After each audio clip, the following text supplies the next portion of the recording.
آقا کریم صلی اللہ علیہ وآلہ وسلم آپ جب پیدا ہوئے تو پتہ ہے خاص گھڑیاں کون سی تھی؟ میرا خیال ہے جب سے دعوت اسلامی نے یہ بڑی رات کے اندر اجتماع شروع کیا ہے اور خاص گھڑیاں آتی ہیں، میرا خیال ہے مزہ تو آپ لیتے ہوں گے نا جی۔ تو آپ دیکھیں یہ ایک ماحول دینا پڑتا ہے قوم کو، اور ہم حضرت امیر اہل سنت کو بھی سلام عقیدت پیش کرتے ہیں۔ اللہ ان کی خدمات دینیہ قبول فرمائے، اور جتنے میرے ملت کے مشائخ علماء، وہ اعلیٰ حضرت تاجدار گولڑا پیر میرا علی شاہ صاحب، اعلیٰ حضرت صاحب رحمت اللہ تعالیٰ علیہ ہوں، وہ ہمارے نیازی صاحب ہوں، وہ محدث اعظم ہوں، وہ ہمارے امیر المجاہدین ہوں، وہ ہمارے بابا جی پیر الیاس قادری صاحب ہوں، میں سب کو سلام عقیدت پیش کرتا ہوں۔ جس کس نے کام کیا میں سب کو سلام عقیدت پیش کرتا ہوں۔ گرامی قدر حضرات، اس لیے کہ انہوں نے قوم کے عقائد، قوم کے اعمال درست کیے ہیں اور قوم کو ایک لائن اور ڈائریکشن دی ہے۔ ہمارے تمام بزرگوں کی محنتوں کو ہم سلام پیش کرتے ہیں۔ اب آئیے ذرا اگلی بات، آقا کریم جس گھڑی میں آئے تو وہ خاص تہجد کا وقت تھا۔ علماء نے جواب یہ لکھا ہے کہ تہجد کے وقت آپ کیوں جلوہ گر ہوئے؟ فرمایا وجہ یہ تھی کہ اگر رات میں پیدا ہوتے تو رات کو تو برکت مل جاتی اور دن رہ جاتا، اور اگر دن میں آتے تو دن کو برکت مل جاتی، رات رہ جاتی۔ تو فرمایا ہم نے اپنے حبیب کی برکات دونوں کو دینی ہے، تو تعین اس ٹائم کا کیا جس میں رات اور دن کا ٹاکرا ہوتا ہے۔ فرمایا جاتے جاتے رات کو برکت مل جائے اور آتے آتے دن کو برکت مل جائے۔ سبحان اللہ، مجھے پتا تھا کہ آپ سبحان اللہ فرمائیں گے، لیکن میں نے آپ کو بتایا کہ ہم امام احمد رضا کے ماننے والے، میرا ایک سوال ہے یہاں چھوٹا سا، بڑی جلدی سمیٹیں گے۔ اگر دن اور رات کو ہی برکت دینی تھی تو یہ کام تو مغرب ٹائم بھی ہو سکتا تھا۔ میرا سوال بات تو ٹھیک ہے، تو میں کہتا جواب کیے کہ انہوں نے مینو نہیں آؤں گا، تو میں کہ آؤں گا تو سنی نہ ہوں گا۔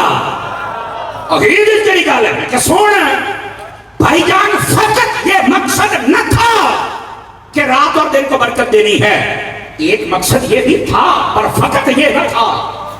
پھر کیا تھا؟ سنیے، دوسرا مقصد یہ تھا اگر نبی پاک مغرب کے ٹائم جلوہ گری فرماتے تو کوئی سوچنے والا، منطقی، فلسفی، ریسرچر وہ یہ کہہ سکتا تھا کہ یار یہ ٹائم تو سیوٹیبل نہیں ہے جس میں نبی دنیا میں جلوہ گر ہوئے، دن جا رہا ہے، روشنی جا رہی ہے، اندھیرے آ رہے ہیں، تو وہ یہ کہہ سکتا تھا کہ شاید تمہارا نبی اندھیرے لے کے آیا، میرے رب نے انتظام وہ کیا ہے، لیکن آسکوں کو کیسے سمجھ آتی ہے۔ اور سوچنے والوں، تکڑے ہو کے سوچنا، ہمارے حبیب تب آ رہے ہیں جب رات جا رہی ہے، ظلم جا رہا ہے، کفر جا رہا ہے، شرک جا رہا ہے، اندھیرا جا رہا ہے، اب نور والا آ رہا ہے اور نور لے کر آ رہا ہے۔ سبحان اللہ، سبحان اللہ۔ اب سمجھ آئیے تہجد کے وقت میرے آقا کیوں جلوہ گر ہوئے ہیں۔ لو جی، آخری دو باتیں اور آپ سے میں اجازت چاہنے لگا ہوں۔ میں نے حاجی صاحب سے وعدہ کیا تھا کہ جو ٹائم ہے اسے 5 منٹ پہلے میں رخصت لوں گا، اور ان کی مہربانی کے انہوں نے فرمایا کہ ٹھیک ہے، اگر آپ توجہ فرمائیں تو سناؤں وہ کیا بات ہے۔ آقا کریم علیہ السلام جب اپنی والدہ کے شکم اطہر میں آئے نا، اللہ کے حکم سے، اعلیٰ حضرت صاحب رحمت اللہ علیہ آپ نے فتاوی رضویہ شریف میں تحقیق کر کے لکھا ہے کہ وہ جمعے کی رات تھی۔ اسی بات کے علماء کہتے ہیں کہ اگر صوفیاء کے نزدیک دیکھا جائے تو فرمایا یہ جو جمعے کی رات ہے، یعنی جمعہ اور جمعے کی درمیانی رات، فرمایا یہ بڑی عظمت اور فضیلت اور برکت والی رات ہے۔ سمجھ آ رہی ہے؟ اچھا ایک بات، اب دوسری بات کی توجہ طلب ہے، اور وہ یہ ہے اس وقت کا ایک رواج تھا۔ حضرات جتنے نوجوان کھڑے ہو، میں آپ سے خطاب بھی کر رہا ہوں اور میں اپنے نفس سے خطاب بھی کر رہا ہوں، ذرا غور سے سنیے گا۔ جب آپ نے جلوہ گری فرمائی نا تو اس وقت کا رواج تھا کہ جو عورت حاملہ ہوتی نا اس کو کڑے پہنائے جاتے تھے۔ سنی نوجوانوں کا میں خطیب ہوں، میں سنی ہوں، اور میں کسی سنی کو کڑا نہیں پہننے دوں گا، اور آپ مجھے جانتے ہیں میں اتروا لیتا ہوں۔ کسی کے مذہب میں ہو میرے پر دو پا، میرے مذہب میں حرام ہے۔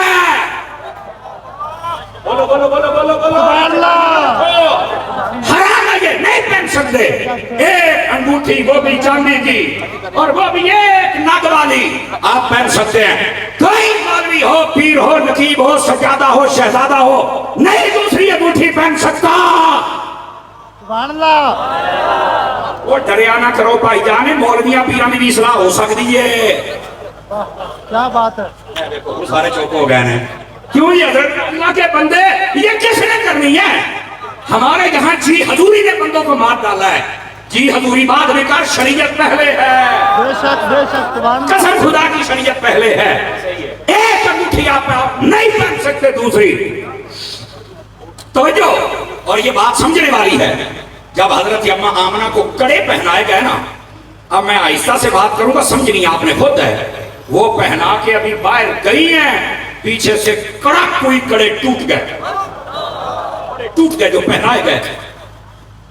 آپ نے جب دوبارہ سہیلیاں آئیں بتایا کہ جو تم نے کڑے پہنا, کڑے اس لیے پہناتی تھی, آج کل کے ٹوٹ کے ٹونے ہوتے ہیں نا, وہ اس لیے کرتی ہیں عورتیں کہ یہ حمل جو ہے یہ پنجابی کا میں نے توڑ چڑھ جائے, ٹھیک ہے, سکون اور عافیت رہے, اور جو بچہ ہے وہ عافیت سے پیدا ہو جائے. تو اس وقت بھی یہ ایسے جہالت کے کام کیے جاتے تھے. لیکن جب نبی پاک کی والدہ کو پہنایا گیا, اگرچہ کسی کو نہیں پتا تھا کہ یہ کون جلوہ گر ہونے والے ہیں, لیکن میرے رب نے جو قدرتی انتظام تھا وہ یہ تھا, کڑے ٹوٹ گئے. اب جب کڑے ٹوٹے نا تو ہوا کیا؟ آپ نے سہیلیوں کو بتایا, سہیلیاں کہنے لگی یہ کڑا تو ٹوٹتا ہی نہیں.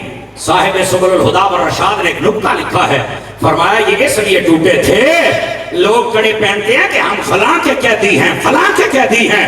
مصطفیٰ نے تمہیں ہر قید سے چھڑا کے آزاد کر دیا ہے. سبحان اللہ جناب, سبحان اللہ. سمجھ آ رہی ہے نا؟ ہر قید سے چھڑا کے تمہیں آزاد کر دیا ہے. حضور آزاد کر رہے, تو تنگیدہ قیدی بنیا جانا ہے. سبحان اللہ. قیدی نہ بنے, مصطفیٰ دا عاشق بنے. یہ پہلی بات, یہ گندی رسم تھی, یہ توڑ دی گئی. یہ جاہلوں کی رسم ہے اور آج کئی فیشن کے طور پہ پہنتے ہیں. جتنے مارننگ شوز میں لڑکے لڑکیاں بیٹھتے ہیں وہ پہن کے بیٹھے ہوتے ہیں. ساڈے منڈے دیکھتے ہیں تو سمجھتے ہیں آئی ترقی ہے, ترقی نہیں تراک گئے. چلو خیر, یہ ترقی نہیں ہے, ترقی حضور کی سنت میں ہے, کہیں اور ترقی نہیں ہے. اور دوسری بات, اچھا دوسرا رواج یہ تھا کہ جب بچہ پیدا ہوتا نا تو پیدا ہونے کے بعد اس کو ایک انہوں نے نا بڑا پتھر کا ایک دیگ نما ہانڈی بنائی ہوئی تھی, ایک جگہ خاص تھی, وہاں بچہ رکھ کے اوپر دیگ دے دیتے تھے. ان کا ایک ٹائم تھا, ایک دن, آدھا دن, ایک رات, آدھی رات, خدا بہتر جانے. اس کے بعد وہ ہٹاتے. اگر بچہ زندہ ہوتا تو وہ کہتے نہیں بالکل ٹھیک ہے, یہ بچہ اب ہمارے لیے بہتر ہے, تو اس کو ہم پالیں گے, اور وہ آیا یعنی دائی کو دے دیتے اور وہ پالتی رہتی. اگر بچہ مر جاتا تو کہتے بچہ ہی چلا گیا تھا, چھٹو پڑے. اب یہاں صاحب سبل الہدا والرشاد نے جب یہ بات لکھی تو بڑے کمال کی بات لکھی. فرماتے ہیں جب آقا کریم علیہ السلام کو یہ کرنے لگے نا تو اماں آمنہ نے کہا آپ یہ نہ کریں, چونکہ پہلے تمہیں میں بتا چکی ہوں کہ جیسے عام عورتوں کے حالات ہوتے ہیں ہمارے وہ نہیں ہیں. سبحان اللہ. تمہارے کڑے بھی ٹوٹ گیا, تسی ہجے نہیں کھلون دیاں. انہوں نے کہا نہیں ہم نے تو کرنا ہے.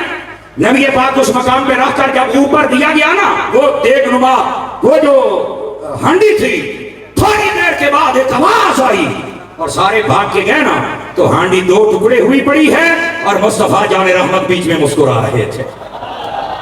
اگر علامہ ابن جوزی کو پڑھ, انہوں نے پتا کیا لکھا, فرما صرف مسکرا نہیں رہے تھے, آقا کریم علیہ السلام اپنی شہادت کی انگلی اپنے منہ میں لے کر لگتا تھا جیسے جنت کا شربت چوس رہے ہیں. اب یہاں صاحب سبل الہدا والرشاد نے لکھا میرے نبی آئے, آپ نے ساری گندی رسموں کو توڑ کے رکھ لیا. اور یہاں نکتہ کیا تھا, فرمایا یہ نبی اندھیروں میں رہنے کے لیے نہیں آیا, یہ تو کفر کے اندھیرے پھاڑ کر اپنے نور کے ساتھ سارے جہاں کو چمکانے کے لیے آیا. سبحان اللہ. میں اشارہ ہی کرتا, آقا کریم صلی اللہ علیہ وسلم نے اس زمانے کو چمکا کے رکھ دیا. ماں باپ کو کوئی نہیں پوچھتا تھا, میرے نبی نے چمکا کے رکھ دیا. بیٹی کو زندہ دفن کیا جاتا تھا, میرے نبی نے چمکا کے رکھ دیا. بیویوں کو کوئی نہیں پوچھتا تھا, میرے نبی نے چمکا کے رکھ دیا. اولاد کی عزت نہیں تھی, میرے نبی نے چمکا کے رکھ دیا. مزدور کو مزدوری کوئی نہیں دیتا تھا, میرے نبی نے چمکا کے رکھ دیا. ارے یہاں بتوں کو جھکتے تھے, میرے نبی نے ایسا چمکایا سب اپنے رب کو سجدہ کرنے لگ گئے. سبحان اللہ. اگر اتنا چمکایا ہے تو اس چمک کو ضرور حاصل کیجئے. اور چمک کیا ہے, آپ تعلیمات بزرگاں پر آ جائیں, اور یہ جو بابوں سے دور کرنے والا گندا فتنہ ہے آپ اس سے بچ جائیں, اور انشاءاللہ میری بات لکھ لیں, یہ فتنہ کبھی نہیں بڑھ سکے گا. یہ جیسے کمرے میں دفن ہے, یہ کمرے کی حد تک دفن ہو کے مر جائے گا. کیونکہ یہاں چراغ جلائے ہیں محدث اعظم جیسوں نے، چراغ جلائے ہیں مفتی امین صاحب جیسوں نے، چراغ جلائے ہیں یہاں پر داتا صاحب جیسوں نے، خواجہ صاحب جیسوں نے، میرے مہر علی نے، جماعت علی نے، غوث جلی نے اور مولا علی نے۔ سبحان اللہ۔ یہ چراغ کوئی نہیں بجھا سکتا۔ یہ بڑے بڑے فتنے آئے، یہ تو شاہی کوئی نہیں ہے، قسم خدا کی یہ شاہی کوئی نہیں۔ آپ نے فتنوں کے پیچھے جا کے بے ادب نہیں ہونا، ادب کے راستے پہ رہیے۔ اور میلاد مناتے وقت مت بھولا کریں کہ ہم نمازی بھی ہیں، مت بھولا کریں کہ ہم سنت مصطفیٰ کے پابند بھی ہیں، مت بھولا کریں کہ ہمارے ماں باپ کا ہم نے ادب بھی کرنا ہے۔ یہ ساری باتیں یاد رکھا کریں۔ اللہ ہمیں عمل کی توفیق عطا فرمائے۔ مدنی چینل دیکھتے رہیں، انشاءاللہ زندگی نے چاہا تو پھر کبھی آپ کی زیارت ہوگی۔ آمین بجاہ حبیب کل کریم صلی اللہ علیہ وآلہ وسلم۔ بہت بہت شکریہ۔